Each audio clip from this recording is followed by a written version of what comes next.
Hello, welcome to our webinar on an introduction to the 2022 Census of Agriculture, brought to you by CFAIR, the Council on Food, Agricultural, and Resource Economics. My name is Jane Kolodinsky, and I'm the CFAIR Program Chair, Professor Emerita at the University of Vermont, and Director of Research at Arrowleaf Research Group. It's my pleasure to be moderating today's webinar. Next slide. It's CFAIR's mission to translate high-level research and knowledge to a diverse audience that includes policymakers, elected officials, and federal administrators. When we demonstrate the value of the profession to all of these groups, the Council increases public appreciation for research, extension, outreach, and academic programs in agricultural and applied economics. Next slide. Before we get started, I want to provide some background on today's topic.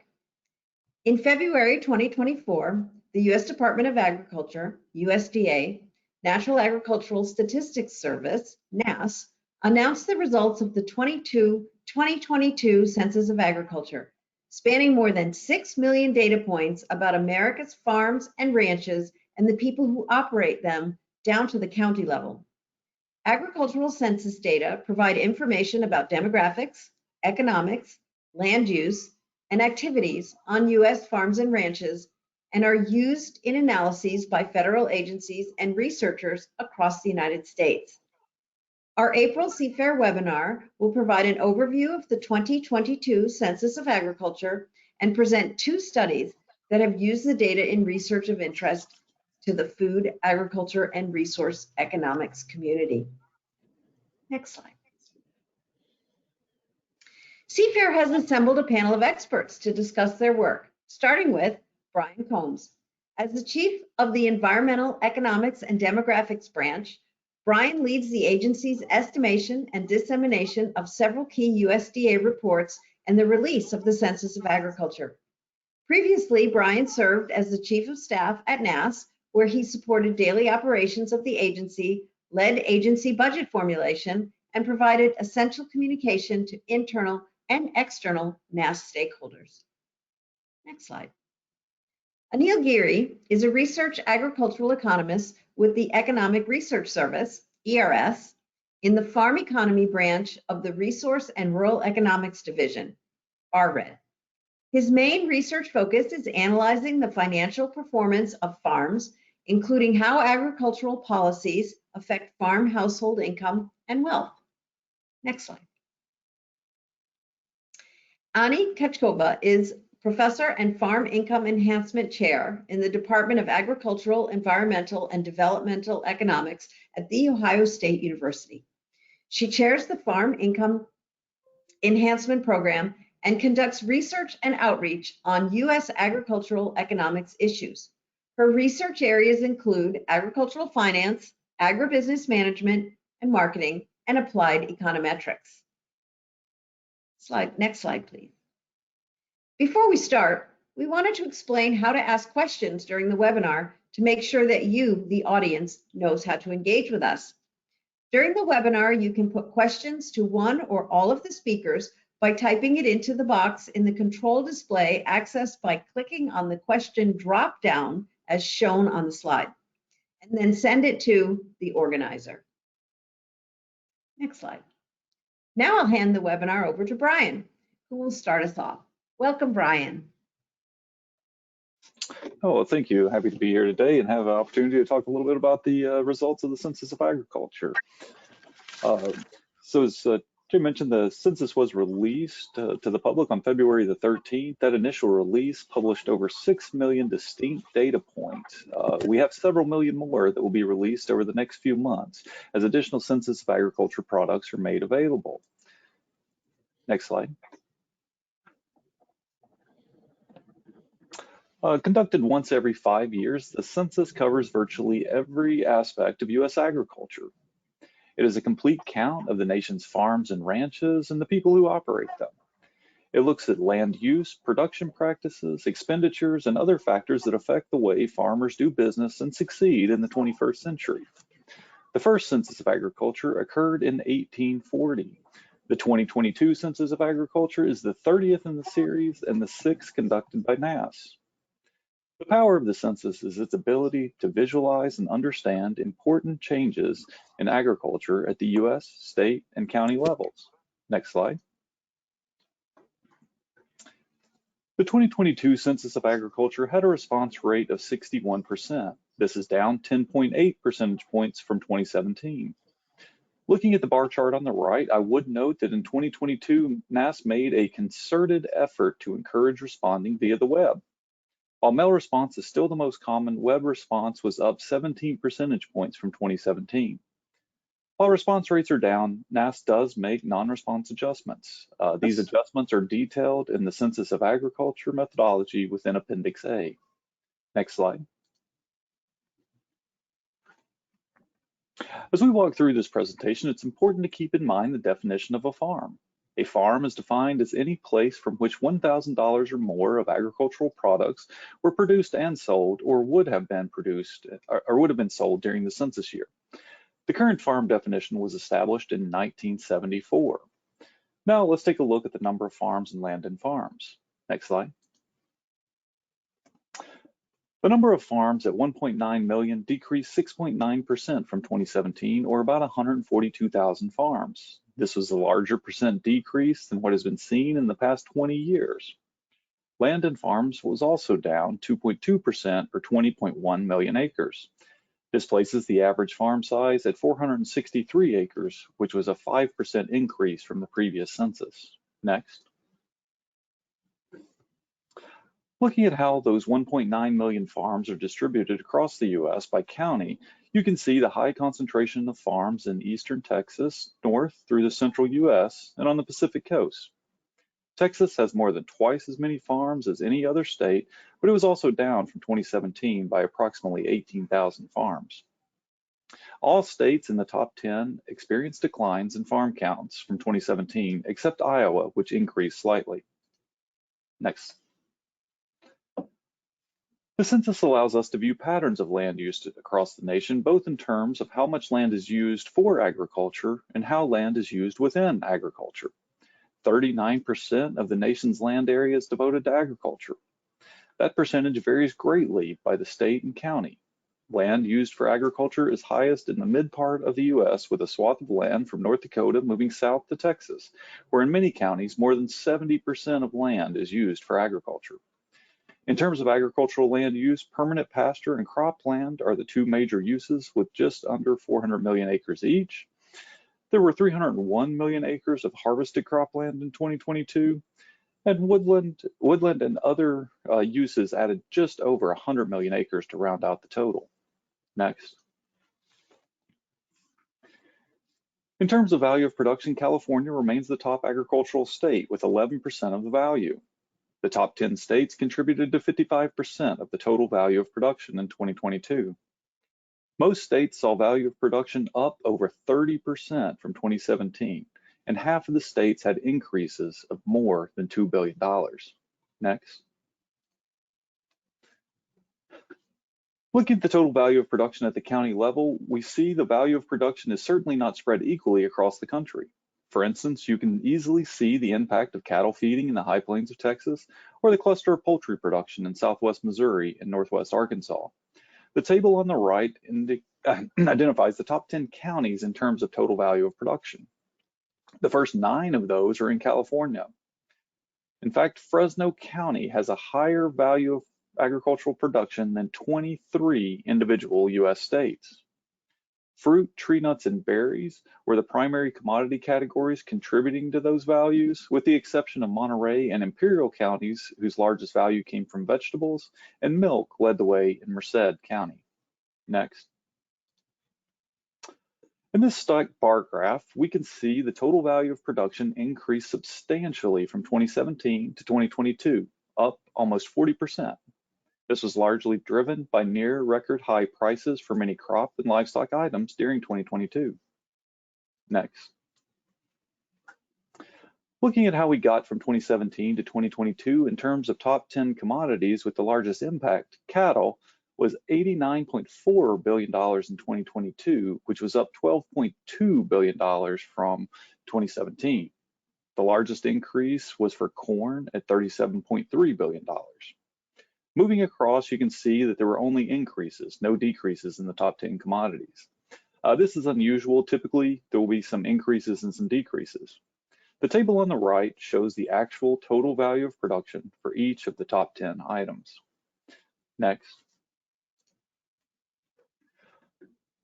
Expenditures also increased from 2017, up $98 billion. The largest two expenses for farms are feed and livestock purchased. The livestock purchased includes both breeding and non-breeding animals. The largest changes in expenses from 2017 include an increase of $25.7 billion for feed and $12.6 billion increase for fertilizer. Again, we only saw increases in expense categories, no decreases. Next.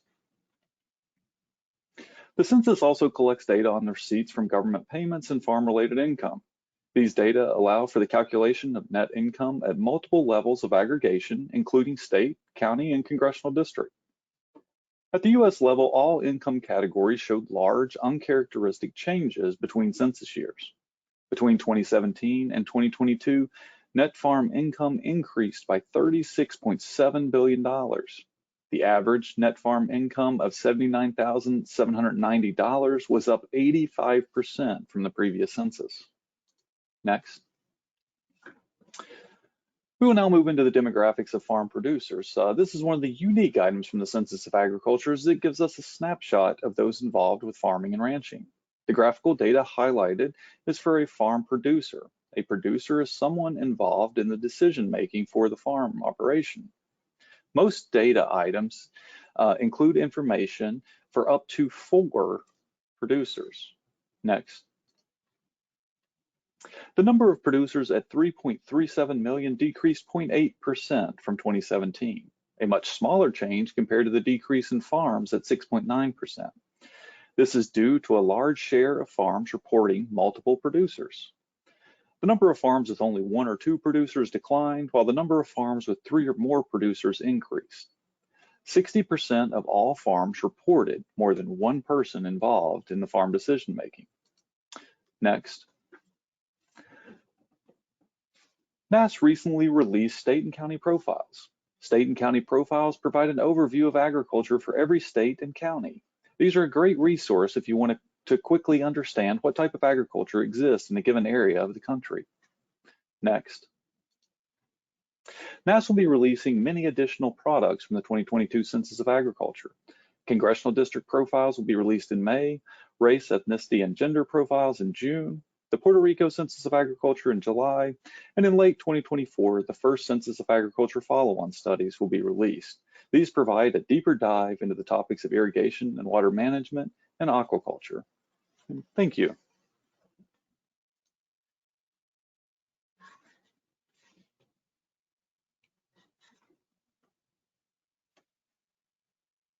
Thank you, Brian, for your presentation. It was both high level, but extremely detailed. Very interesting for the general public to hear about. I want to remind everyone to send questions to the organizer using your drop-down menu, and I will be collating those and we'll get to them after all of our presenters are through. Next, we'll be hearing from Anil. Welcome, Anil. Thank you, Jen. Thank you for the introduction as well as the opportunity. Before I start my presentation, I want to state that the findings and conclusions in this presentation are those of the authors and should not be construed to represent any official USDA or US government determination or policy. In my presentation today, I will highlight some of the research outputs published by ERS researchers using the Census of Ag data. As many of you might know, ERS publishes several types of research outputs, including the Economic Information Bulletin, Economic Research Report, Economic Brief, AmberWave Features and AmberWave Findings, and one of the more popular items, Charts of Notes. I will use as examples multiple types of ERS outputs. Furthermore, I will also provide a couple of examples of journal articles authored by ERS researchers using the census data, as ERS researchers contribute to journal articles all the time. Next. But before I dive into some of those examples, I just want to highlight key takeaways or some of the key advantages of the census data. First, as Brian mentioned, the entire population is sampled in the census, which provides the researchers opportunity to look at several socioeconomic characteristics of the farm household producers, farm households, and also financial characteristics of the farm operations, which might not be captured by other types of surveys. For example, the popularly used agricultural resource management survey, ARMS survey, only on average goes and surveys about 30,000 producers each year. So ARMS has limited, sometimes does not capture all of those variables that the researchers might want to use for their analysis and research. The census data also provides opportunity to track several variables for research, including those operated by beginning farmers and historically underserved producers. As Brian pointed out, there are some of the summary statistics for those producers there. The census data allows the researchers to have granular spatially scaled data at the county level, at the state level, at the congressional level, like Brian said, to conduct research and to look and analyze different questions at the spatial scale of county. Finally, a lot of census data is publicly available through QuickStat and other sources. Next. I have highlighted in this slide 2 journal articles authored by ERS researchers. The one on the left, Measuring the American Farm Size Distribution, was published in the AJEA and was authored by Catherine Lacey, a colleague in the same branch, and others. And it used the publicly available census data to create shared weighted size index to find evidence of rising farm size and the rising importance of a specialization on a small number of crops within farms. They also found evidence that proximity to off-farm employment opportunities resulted in smaller farms, which was different than the past studies. The one in the right that I list is a journal article that I authored with 2 of my ERS colleagues, Deepak Subedi and Kathleen Castle. In this research, which was part of the AEPP issue on inequality and equity, we look at the distribution of payments from the primary coronavirus relief program of the USDA, the Coronavirus Food Assistance Program. And we find that payments were proportional to the value of agricultural commodity sold for most minority producers. Next. This is one of the economic research report co-authored by Christopher Burns, Nigel Key, who is still in the farm economic branch and is an accomplished researcher, which looks at farmland values, land ownership, and returns to farmland from 2000 to 2016. They use multiple data sources, including the Census of Ag, ARMS, and the total survey, and find that farmland appreciation lowered the share of farms that were considered financially stressed in 2000 through 2012 period, particularly those that owned less than 1/3 of their acres operated. They also found that farms that owned at least 50% of their acres purchased more farmland during periods of high appreciation and land equity gains. Next. Consolidation in agriculture and the number of farms has been a key issue for several policyholders as well as other stakeholders. And in this report by Jim McDonald and others, the Economic Information Bulletin, they use the confidential farm level census records to investigate the same issue and find that agricultural production has shifted to much larger farming operations over the last 3 decades, even as the number of very small farms grew. Next. As many of you might know, the ERS publishes several charts of notes every week. It is one of the popular products of ERS and is consumed by the Secretary of Ag as well as other policymakers as well. In this year, the ERS has started the 2022 Census of Agriculture Charts of Notes series. The logo in the middle that you see, you'll be finding many charts of note that will come throughout the year, which will be using 2022 Census of Agriculture data. This chart of note, authored by Andrew Kaler, looks at number of farms and finds that the number of farms fell below 2 million, or there was a decline of about 7% farms compared to 2017. It traces back the number of farms, the acres, the average acres, as well as farmland all the way through from 1850 through 2022. Next. This is another chart of note using the 2022 census authored by Catherine Lacey, which looks at not only the number of farms, but compares the decrease or increase of number of farms to 2012 based on the size of the farms themselves. And they find that while other farm sizes decreased, the large farm operations with revenues of 1 million or more actually, in fact, increased about 32% from about 82,000 farms in 2012 to more than 100,000 farms in 2022. Next. One of the unique features of the Census of Ag data is that it allows us to go and look at commodity-specific data. It allows us to analyze and do research, conduct research on different aspects which we might not be able to with other sources of data that are regularly occurring. This is one example of that. In this research by Angelica Williams and Andrew Sowell, they look at the number of wheat farms by different types from 2002 through 2022 and find that the number of wheat farms have been decreasing over time. In fact, there was a 43% decrease in 2022 compared to 2002, and there are about slightly more than 97,000 farms reported wheat production in 2022. Next. As I stated earlier, and Brian pointed out, the Census of Agriculture allows us to look at county level data and do county level analysis. This is one example of that, where Ashley Spalding, one of the colleagues in the farm economy branch, looks at the direct sales from farms and ranches.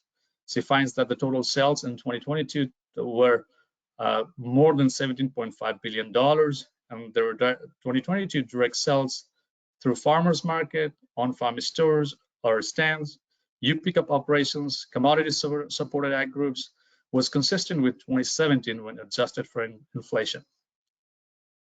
And this provides all the data at the county level. And as you can see, the direct sales was mostly concentrated along the West Coast, particularly in California.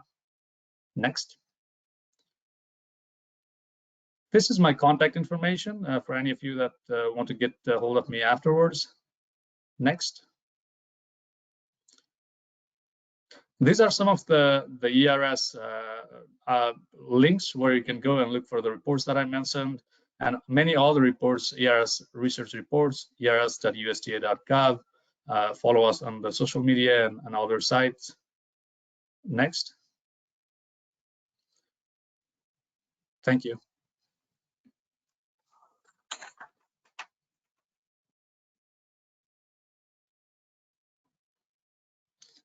I think you might be muted, Jen.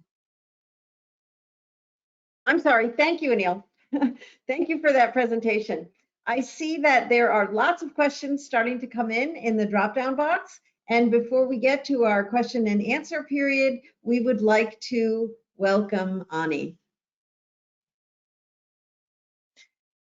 Hello, and thanks everyone. Thanks to CFAIR for having me as part of the panel and talking about some of the recent statistics that we see on new and beginning producers and some of the research that I have done using previous Census of Agriculture data. Next.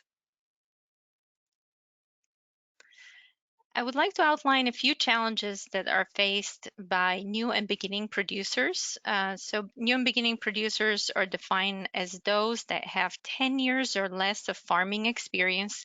They face a lot of challenges with respect to gaining access to farmland due to the recent economic situation with rising or high farmland values, cash rents, and interest rates.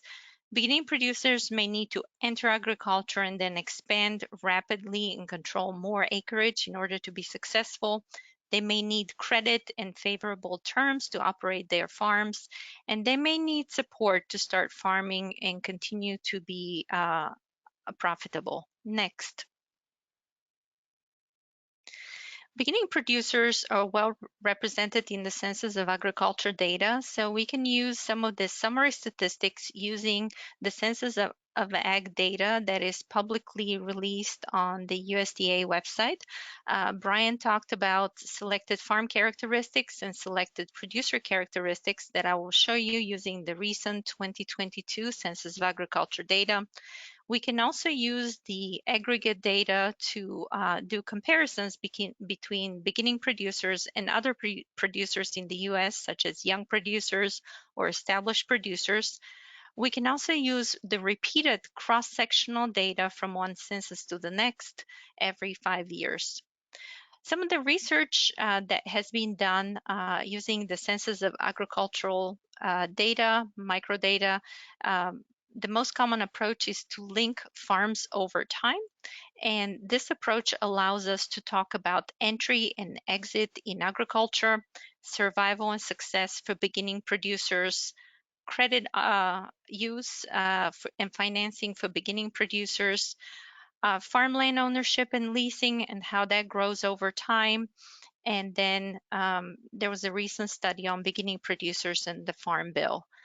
So I have published 2 of these studies that I would like to highlight today. Next. Let's start with the age of beginning producers. So here we have the age for new and beginning producers and the age for established producers. So first of all, 30% of all the producers in the US are new and beginning producers, and about half of them are 44 years and younger. On average, we have the beginning producers are 47 years old, and they're about 10 years younger than established producers. Next.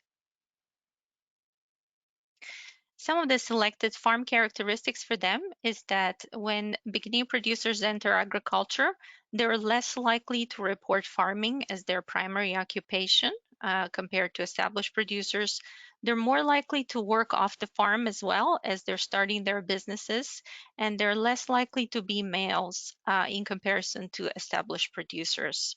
Next.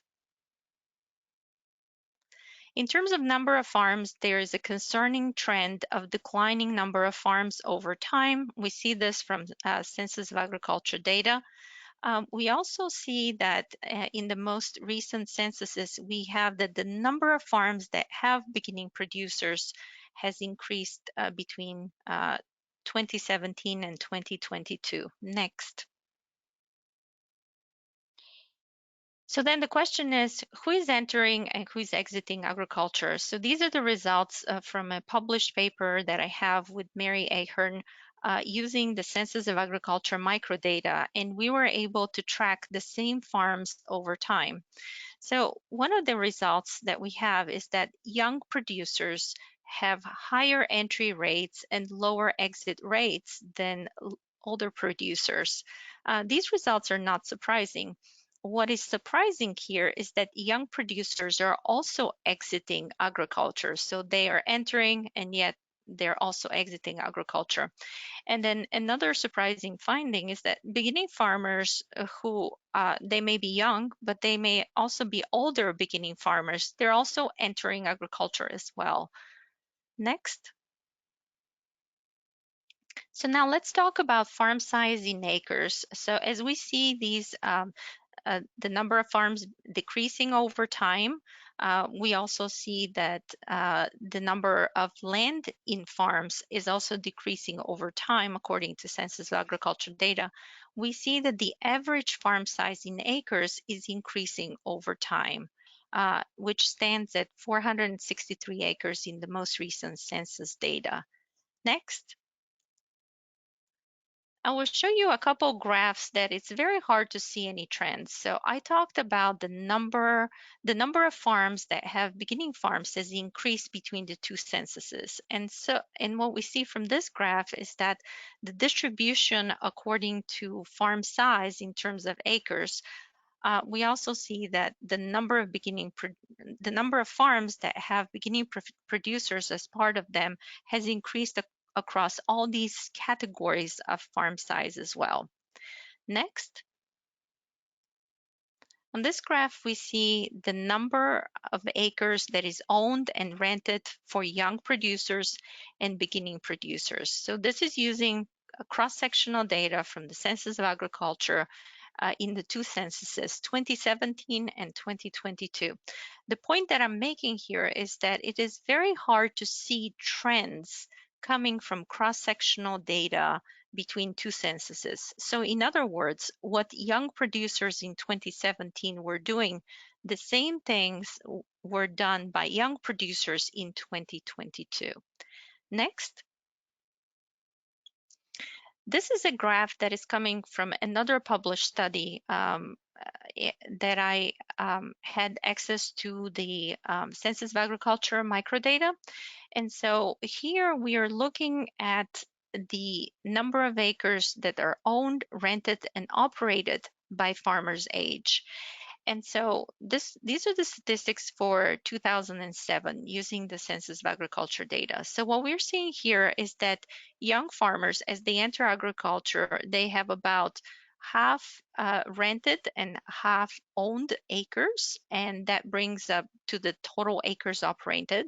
For older farmers, what we see is that most of their acres operated are the ones that they own. So in other words, they rent less acres, being older farmers.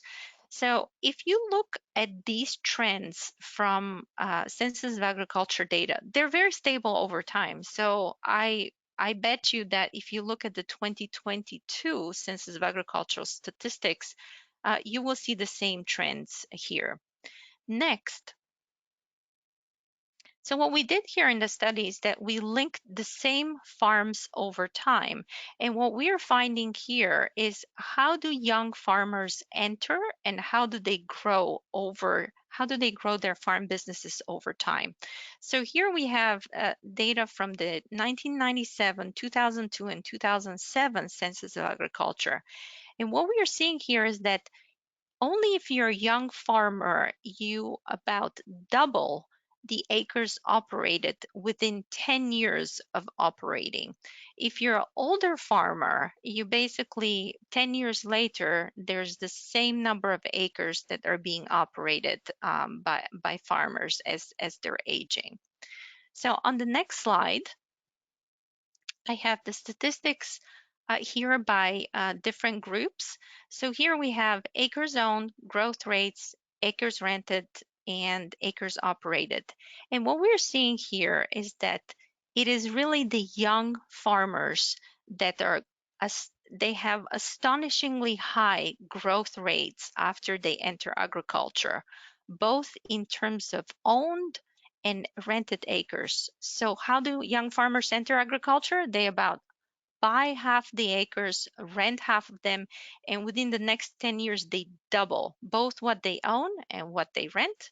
And as you can see, the statistics for beginning farmers are just in the middle. So they expand by about 3% every year. However, if you're an older beginning farmer, you just enter agriculture and you stay put. You do not grow your acres very much. And again, this is what we found using the Census of Agriculture microdata. Next. In summary and conclusions, we can use the Census of Agriculture for statistics on farm and producer characteristics for beginning farmers, and we can use the microdata to conduct research on exit and entry rates to agriculture, and basically any linked data can show us how do farmers actually grow their farms over time. So on the next slide, I wanted to thank you for your attendance. Jane? Thank you, Ani. Now that our panelists have presented, we want to turn it over to you, the audience. I see lots of questions in the drop-down box, and if you have any more, please don't hesitate to ask. So thank you, presenters. We did a funnel approach from a high-level overview to researchers who are actually using the data in the field. And the questions really are related to the data. And so I'm going to start high level, and I think the first two are for you, Brian, and I'm going to combine these two questions. One are the values presented in, are they inflation adjusted over time, and how would one adjust for inflation or deflationary pressures over various census? And if there are 1.9 million farms in 2022, how can the number of data points be 6 million? All right. Yeah, both good questions. So the numbers in the census are not adjusted for inflation, so those are nominal numbers. I would probably defer to our colleagues at ERS to maybe elaborate on how best to adjust for inflation on those. They have a little more expertise in that than we do here at NAS. The 1.9 million farms, so that data is cross-tabbed, tabulated in many different ways. So there's actually, we publish about 6 million data points from that. But like I said, as you break that out by different breakdowns, whether it's looking at producer characteristics, farm characteristics, it creates a bunch of different potential data points that can be created. One of the products we also do offer with the Census of Ag is special tabulations. So if there's two items that are not presented together in a current published state, you can request that that tabulation be created. That would then again create additional data points that aren't currently available.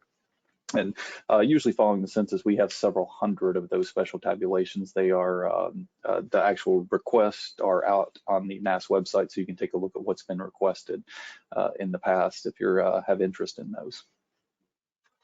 So what I'm going to interpret that and say one farm does not equal one data point. That's correct. Yes, one farm equals many data points from the census. So Anil, from ERS, since Brian referred to you about what's the best way to adjust for inflation when you're working with many census? I think there are multiple approaches. One could use the CPI or the GDP deflator. There are different data products that ERS puts out, including the Farm Income and Wealth Data Statistics, which I encourage many of you to go and look at it.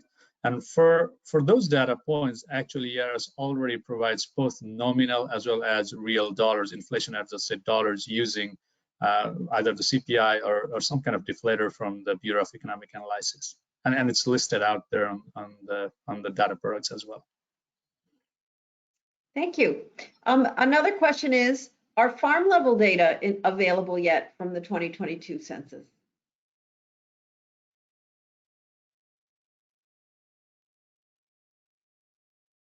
Sorry, I was muted. I don't know if I follow the farm level data. So currently, all the data is available down to the county level.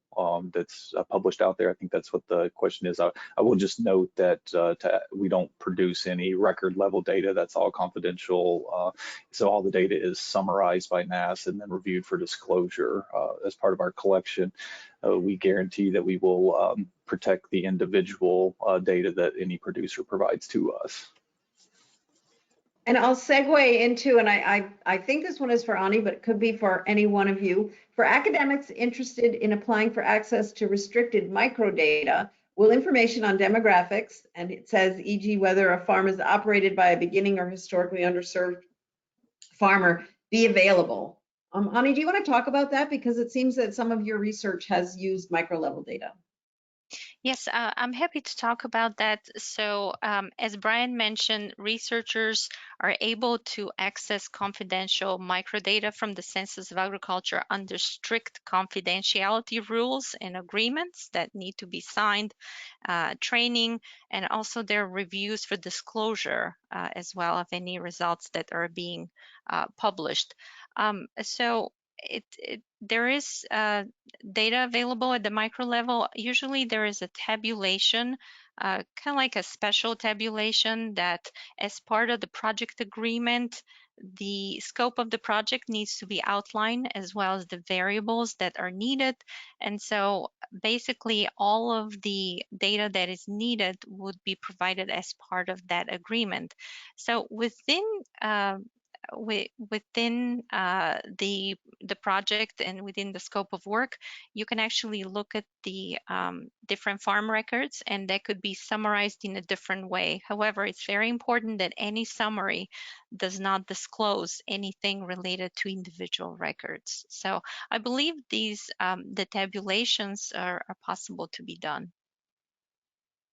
And so Ani, I will follow up on that. So when you release a paper or have a graph that you'd like to present to an audience, do you have to get clearance from NAS or ERS or whomever you're working with that you obtain the data from? So the last time I had access to the Census of Agriculture microdata was when I was actually on sabbatical at the Economic Research Service, and that was a decade ago. So things may have changed a little bit, but I basically you go into a closed room and you can do the analysis there, and only cleared results can exit that analysis room that are reviewed for confidentiality, for disclosure, basically, of individual records. So once you have the results out and you write the paper, there's a final clearance of the paper itself. So it's not a graph by graph, but it's basically a session by session as you're working with the data, as well as the final product before submission and publication, before any presentation and so forth. So yes.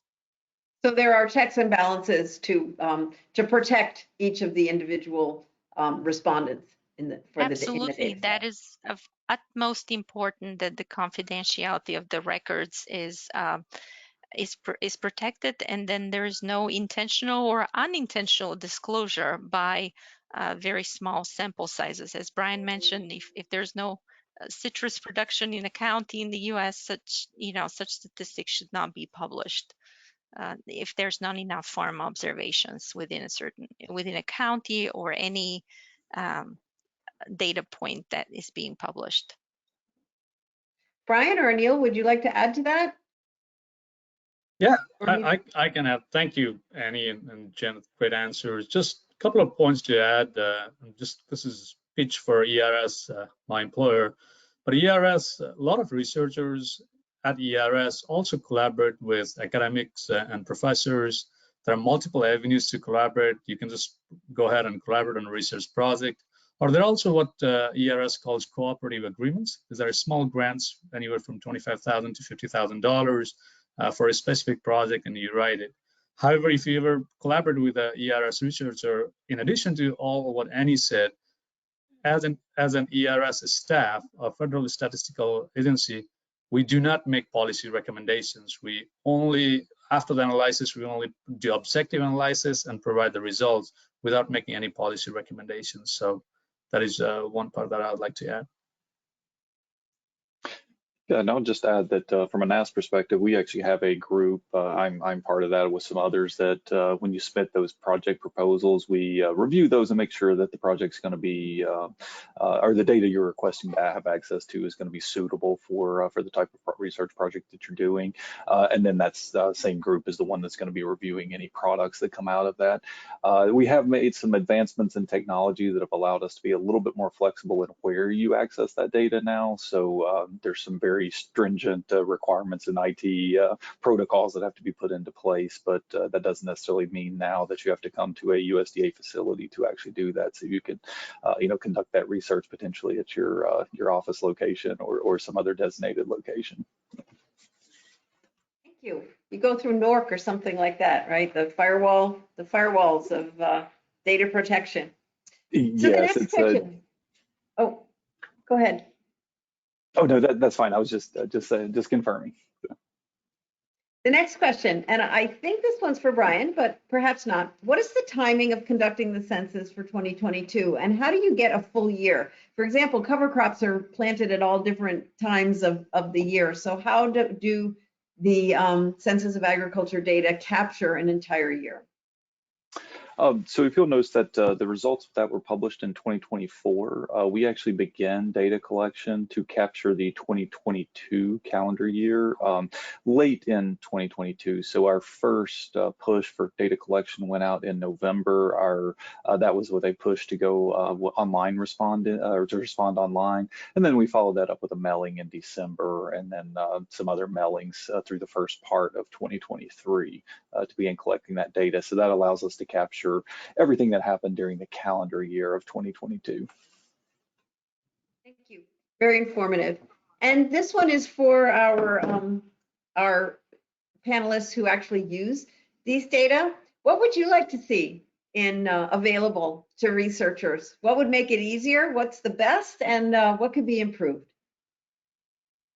Well, maybe I can take this question. I think I really greatly value the summary statistics that are available on the USDA website. They're very helpful and they help put together my presentation today. I think one suggestion that I may have is to provide perhaps more complementary categories to the categories that are available online. For example, if we have beginning producers, we can have established producers as another category as well.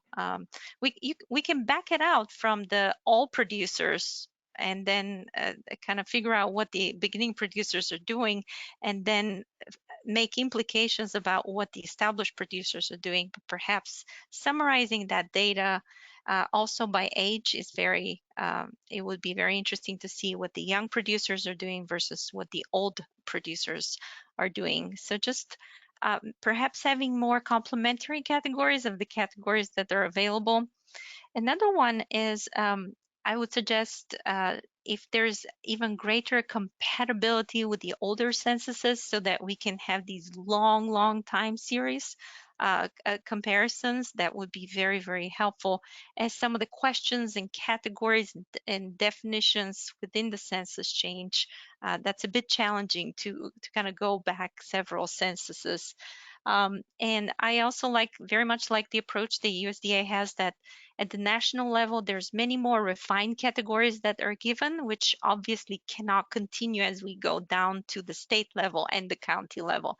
I think that's a great practice, but just think about the level of refinement that could be provided at each level, national, state, or county, to avoid disclosure and provide the maximum information. So this is as far as the publicly available summary statistics that can be provided and improved on.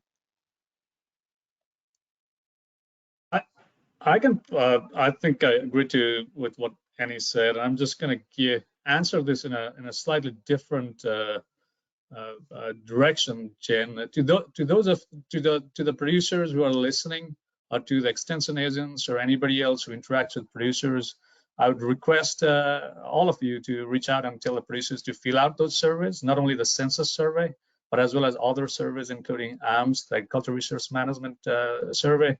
That the more data that we have, the more we can publish because of confidentiality issues and other things. And my branch chief articulates this in a very good way, which I can't, but just to kind of take away from how he articulates it. When you fill out the surveys, think about it as writing a letter to your Congress, to your congressman, congresswoman, to your government, and to USDA, because that's what we use as researchers, even in the ERS, to provide research and analysis on the status of the farm economy of the United States. So. Thank you. I think that's a great segue into what I would say, that this is really a producer's opportunity to tell their story of what's happening, down to their county, and the whole world can see that story. And it's super important that we get that accurate. And it's no mention, I would say thank you to all the producers that did fill that out. And as you as researchers are using this data, tell the stories of how you're using it, and what impact that's making to producers out there, because that's the best thing. When they can see that they reported this survey and some decision was able to be made based on the results of that. Yes, and I just to kind of continue with that theme, filling in the form is very important to make sure that everyone is counted and represented in U.S. agriculture. What we see on the research end is that even though it is a census, there's still some non-response in the census as well. And what that creates is, for example, if someone responds in 1 year, does not respond in another year of census and responds again, that would unnecessarily inflate the entry and exit rates and so forth from agriculture as they're counted or not counted, and so forth. And it makes linking of farms very different.